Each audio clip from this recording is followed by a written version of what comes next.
Hello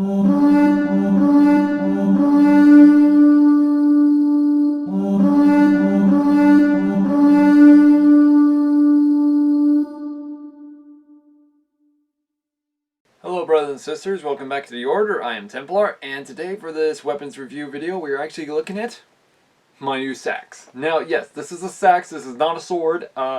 In truth, this is from Windlass Steel, in which, actually, the reason I bought this was for one major reason. I'm planning on doing a Viking armor up soon, and I thought to myself, ooh, what weapon is also famous besides the axe that was used by the Vikings, but yet also the sax?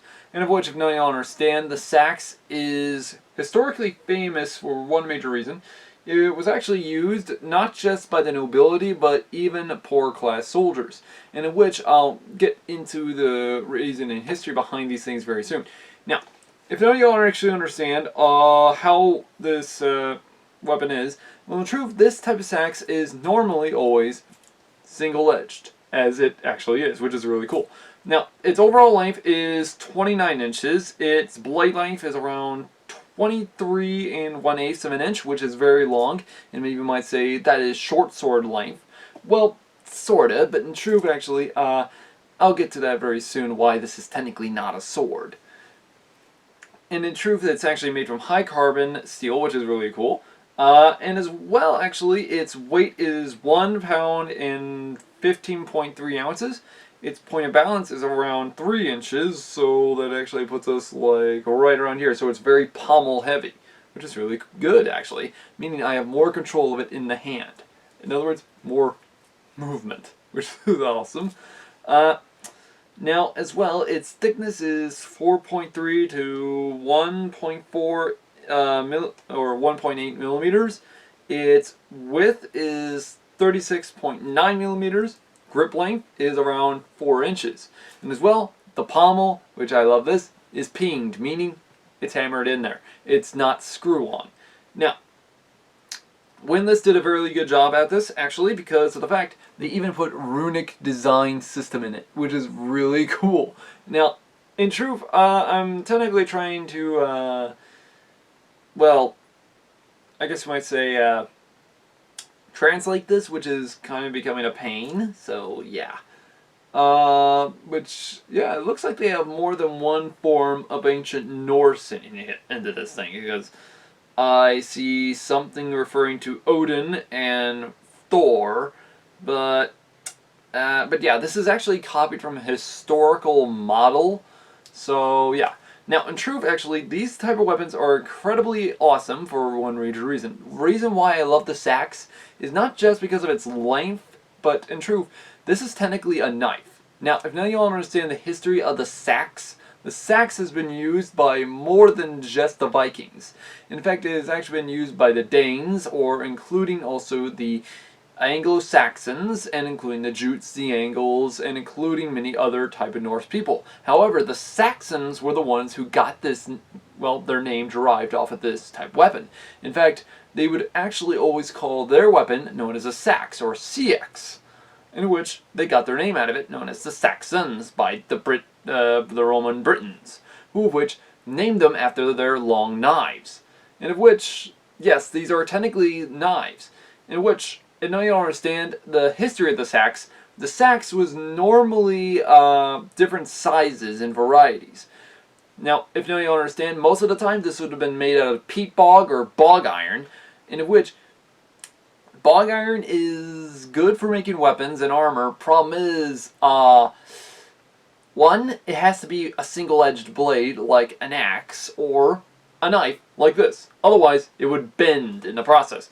However, the Saxons, when it came to naming their weapons and such, normally though, these were actually the most common weapons on the battlefield, not the sword. In fact, Saxons would have actually used this more than a sword. In which I kind of find this a little idiotic, because in many reenactments I see more reenactors use swords than the sax, which is odd. And here's the thing, they have long enough saxes that they wish they could use them with. Now, in truth, the sax has many lengths and many varieties. In other words, it has many design shapes to it. However, it would always mostly be a single-edged type blade.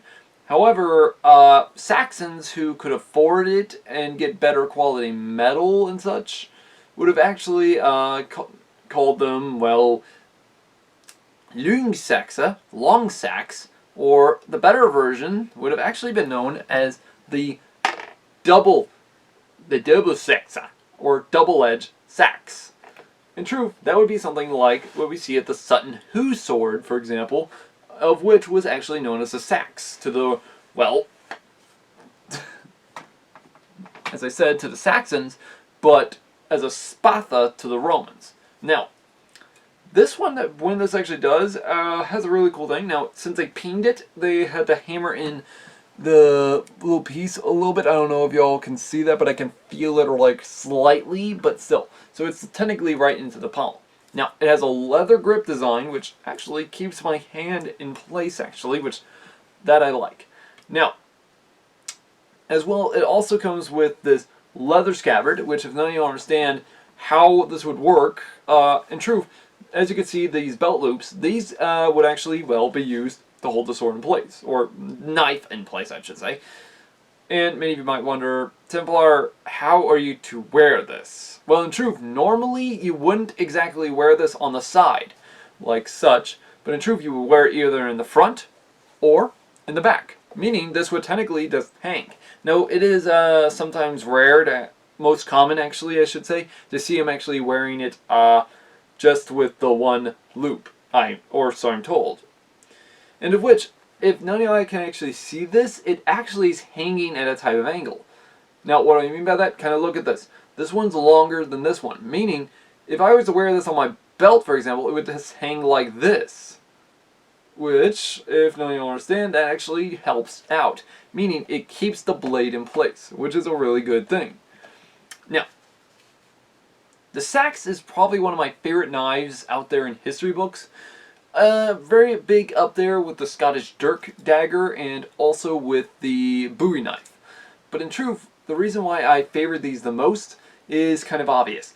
These things are extremely long.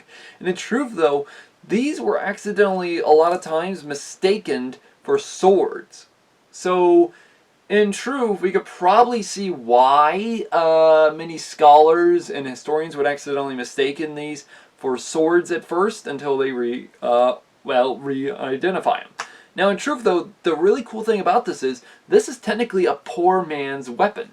Meaning, if I was to, say, be a Saxon warrior during the Battle of Hastings, or the Battle of Stamford Bridge, or even the Viking raider and such, this would technically be my normal weapon.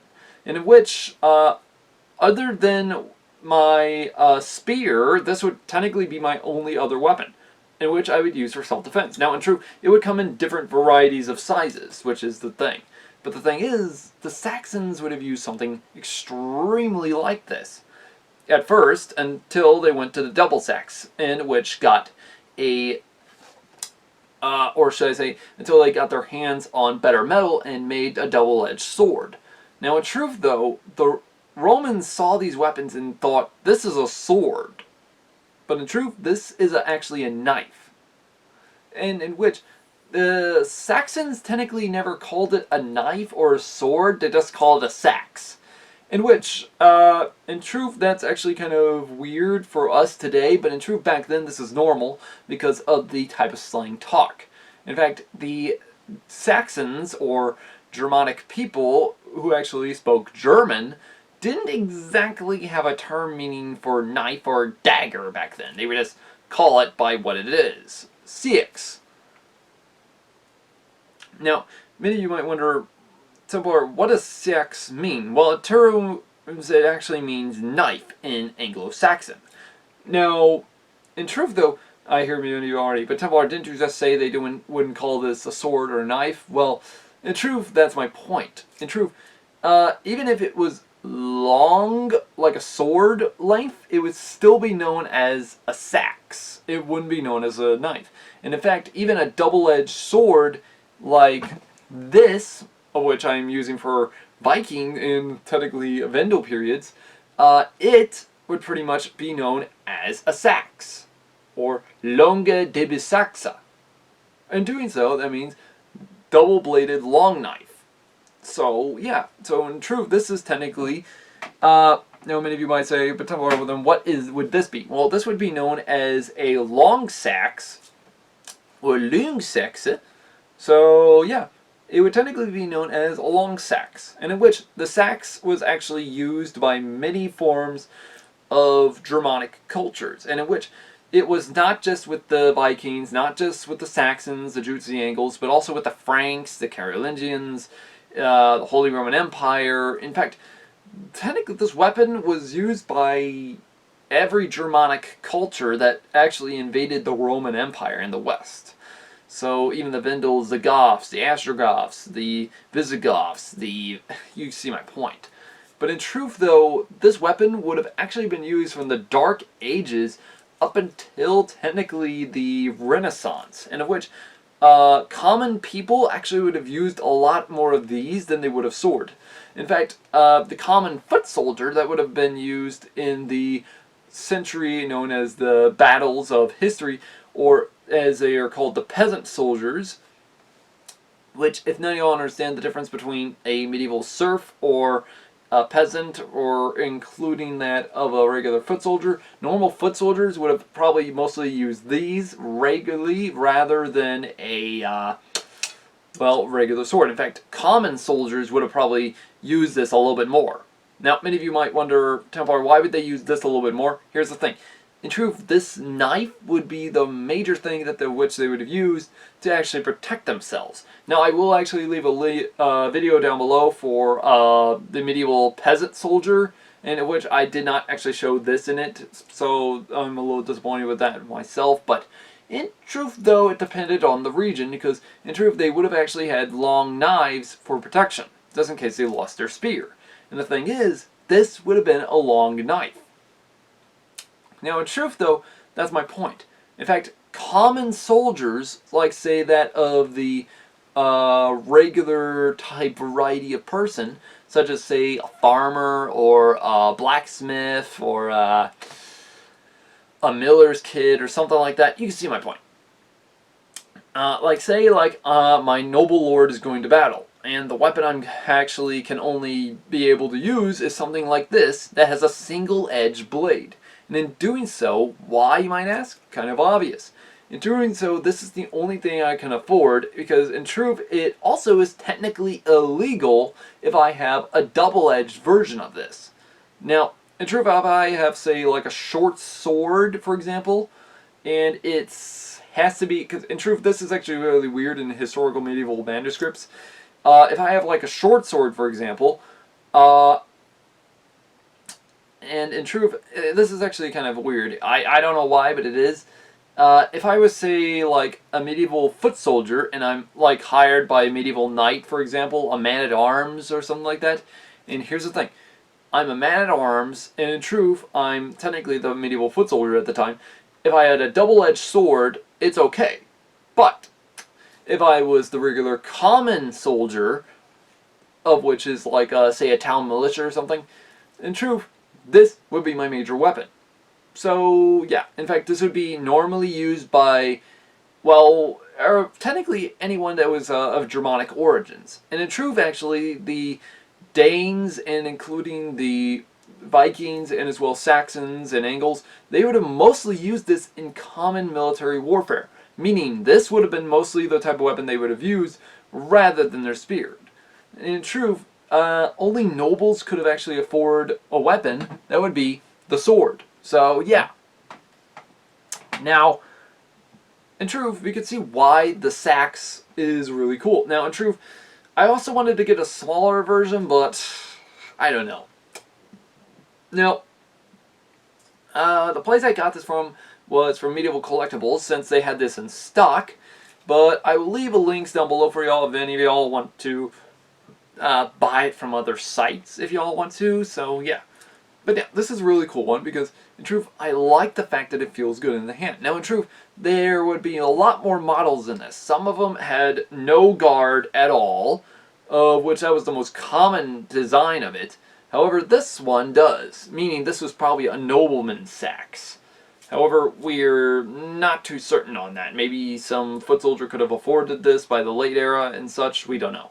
But in truth, a lot of times over, the sax would have actually been used by not just the regular common person, but even the knight and such and such. In fact, medieval Scandinavian knights would have actually used this as well, and including even, well, pretty much everyone. And in fact, even in the video game Kingdom Come Deliverance, we do see the sax in there also. But the longer version, something like this, which is really cool. So I like the fact that they put that in there. Now, many of you might start asking, Templar, how would you use this weapon on the battlefield? Well, in truth, the sax was not exactly a type of weapon you would technically see using, like, well, bashing an opponent's shield and such, or bashing an opponent if he was wearing metal. Now, in truth, the weapon design system of it, since this was made out of bog iron, it had to have a reinforcement design on the back end. Meaning, it technically it's kind of like the Germanic falcata, if you think about it. Because this image of a Germanic type of warrior's weapon evolved into this weapon. So we can see how it evolved from that to this, and of which is kind of near identical to the falcata. And now you'll understand the falcata itself is reinforced and as well has a weighted design system into it. Meaning most of its blow system is in a tip of the weapon. And of which, that's kind of the same with this. However, the sax, in truth, is manufactured in a type of way that of which, if I was to use this weapon on my opponent, say like hit him in the arm and such, like his shoulder, in truth, this would probably break him if, say, he was just wearing a gambeson. However, mail might expand the blow to the rest of the body. So, in truth, this might not work. But in truth, though, the Saxons would have actually, and, well, even the Norse, Danes, and such, anyways, whoever would have used this weapon wouldn't exactly use it like, well, we would think. In fact, for example, if I got this stuck in my opponent's shield, for example, it could either be ripped out of my hand, or worse, the blade could have been bent since it's made out of bog iron. So, yeah.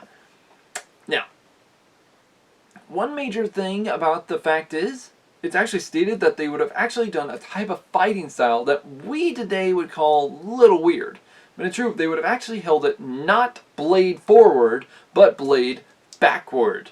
Now, in truth, the blade would face you, not your opponent. Now, many of you might wonder, that sounds a little dangerous. But in truth, this kind of makes a lot of sense. And the thing is, many historians and as well many Viking reenactors try their best to replicate on how the Vikings would have done this and such. And in doing so, say if like I'm in a shield wall formation, and in which what I can end up probably doing is actually use the back end of the blade to actually hook my opponent right behind his neck.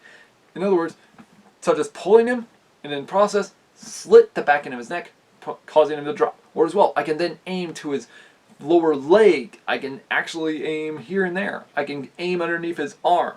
There are many ways this can pretty much work. And the thing is, I just got to get behind the person and get my arm around the leg or any part of the body and just slice it. Simple as that. Since this is made out of bog iron, I shouldn't exactly, well, do that, as you can see.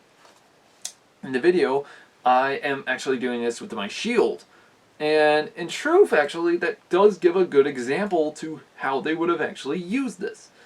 Which is actually really cool. They wouldn't do the bashing and such like this with the blade first. They would have actually just done the blade on the back doing a slicing motion. And in doing so, they didn't want to actually destroy the weapon. Because technically, if you think about this, I had to pay someone to make something like this. Now, here's the thing. Now you understand this. Back then, it's a lot harder to actually make a sword or a weapon and such. So, think about it. Because, it's like this. Because, in truth, this is made in a factory and such, but in truth, if I was to go back then, I had to go to a forger, or a forge and such, and have a blacksmith make this weapon. Meaning, it will take a long-ass time, and probably a year or so, or maybe 3 or 2, for this thing to be fully done. Seeing as though I'm not the only guy he's actually doing work for. And the thing is, it takes a lot of time to make a weapon. And in truth, though, most of the time, though, the sax was the main weapon of the common soldier. So yeah, I think I'll probably even do the Dane, Saxons, and the Vikings. Maybe do a video on the common, the noble, and maybe even the Viking kings type armor. I don't know. If y'all want me to, I'll just leave a comment down below to agree with that, because yeah, I think I want to, but I just want y'all's opinion on it. But yeah, still. Now, many of you might ask, Templar, would these ever be decorated? Like with the runes and such, or as well with the sheath? Yes, they would, actually. In truth, it's actually stated that while actually decorating them, they would actually been historically decorated in many forms. As you can see, this one has slight bit of decoration on the scabbard, which I'm kind of disappointed if Windlass didn't do that with this. So yeah. But in truth, though, I do like the fact that this is historically of how it would have looked. Because in truth, this is the Long Seax. And in truth, these would have actually, I could see how these could have accidentally been mistaken for swords. Because in truth, it's long enough to be a sword, but it's not actually a sword. But in truth, we could actually see why the Saxons kept calling these weapons either mostly just a sax. But in truth, I actually do like the fact that, well, I'm holding a historical piece in history. Because in truth, this is something that of which I always wanted to hold, and now I got my hands on one. But now, many of you also might wonder, Templar, if this thing was made out of weakened type iron or metal, why would they go for this? Well, kind of obvious. It was technically the only thing they can get their hands on. And technically, Norsemen actually used the sax so many times, they were actually used to making it this type of way. They are not used to, well, you know, making it any other type of way. But now, as I stated, it only is a rarity that we did see a double-edged sax. So, yeah. But in truth, the double-edged sax, as I stated, is technically, well, as we call today, a sword. So, yeah. But still, this is really impressive. Now, as I also stated, with the striking blow system, that actually brings me to another idea. Because in fact, since this type of weapon is technically tip heavy for the forward design system, especially for this entire area here, this is known as the killing zone. Now, many of you all don't know why this is killing zone. Well, in truth, it's actually stated that the Saxons, or anyone who would have actually used this weapon, would have actually sharpened it technically mostly up here. The rest of this would have actually been a light sharpening system, meaning it wouldn't be as sharp as the tip area of where the finger from my index finger upward. Now, why would they do this? Kind of obvious, especially for its downward chop. And in fact, it's actually stated that due to the reinforcement actually helped the blade, especially if it was coming in contact with a helmet. And now you understand, many times over, if you were to actually be back in Anglo-Saxon, Viking, or any type of historical timeline, the helmet would be the main form of defense, in which I really despise Vikings for not having them wear any helmets, because in truth, that would be the main type of thing they would actually wear. Now you understand this, what came first would actually be the shield, then the helmet, then the weapon. And of which the weapon was technically mostly primary. However, they would mostly, as I stated, use the sax for everyday life. So in doing so, this I would actually have carried from everywhere from my homestead to here, to going on a Viking raid and such, rather than having a sword. And the thing is, this is just a regular Viking warrior. In fact, the regular Viking warrior would have actually had this weapon, as well. He would have actually had also a spear most of the time, as well a shield, and then he would also have his helmet. After that, though, what would then come would actually be, well, technically padded armor, or including the Viking jerkin is already included, and mostly that would have been made out of wool or cotton, and of which would have actually been perfect for them to wear. So in truth, yeah, that I wouldn't actually count it, because technically that would actually still be there. But in truth, though, if it was actually next type of armor, it would then actually be male armor. But in truth, male was actually viewed to be only worn by rich Vikings, unless you technically took it from a dead body on the battlefield. So, yeah. But still, you can understand why this weapon was still being used in history books, and which is why I love it so much. Now, in truth, it came to me unsharpened, so I'm gonna have to keep sharpening it for a long while, because technically it's still extremely blunt. However, the tip, holy crap, it is sharp. Because in truth, the pointed tip here is so sharp, I could probably actually kill someone by accident, just by accident. So yeah. Anyways, guys, this has been Templar. Hopefully you liked this video. Let me know in the comments below if you want me to cover any type of weapon or arms and armor in history. Also, let me know in the comments below if y'all want me to do any types of armor ups also. But as well, guys, like and subscribe. Also, click that bell button for more notifications. As well, check us out on Facebook, so that way you can actually stay tuned and actually know what next video is going to come up. Anyways, guys, hopefully you like this, and hopefully you can get one of these as well. I will leave links down below. Anyways, guys, this has been Templar. Have a great day.